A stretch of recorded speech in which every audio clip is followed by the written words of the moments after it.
Mason and Chantelle, welcome to the beginning of the design process.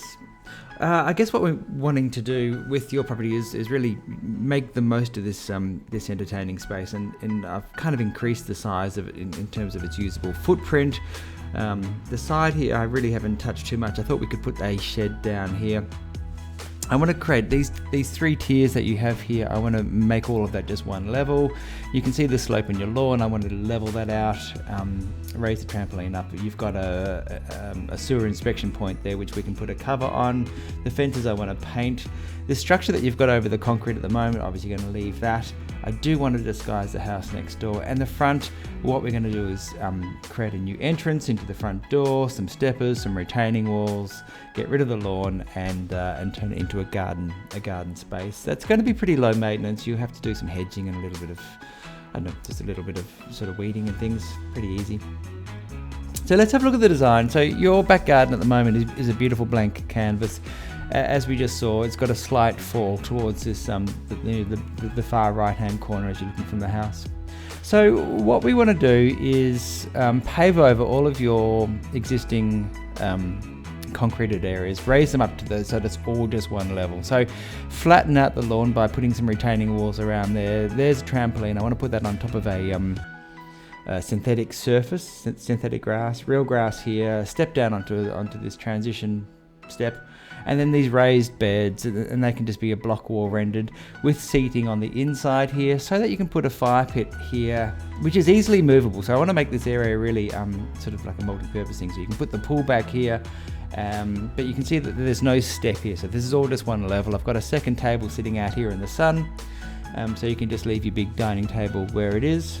And then I've pushed the paving all the way to the boundary on the other side there, and built a wall of some type, whether it's masonry or a lighter weight structure. I'm really keen on rendering the inside of that area there out. I just think that the brown brickwork is just a little bit darkening. I'm super keen on getting rid of that pillar in the middle. As you can see, it kind of takes up a lot of space when you go and put a lounge suite there.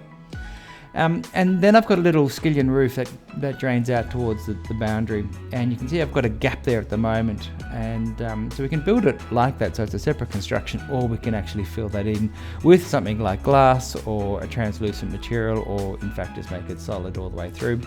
I'd like to get some paving up the side, and these trees that you're seeing here are Japanese maples because they look stunning.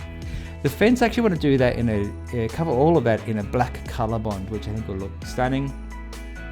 And so you can really see how this entertaining space has really expanded out to the sides by getting rid of all that the different heights. If you make everything just the one height, then it all just works really well.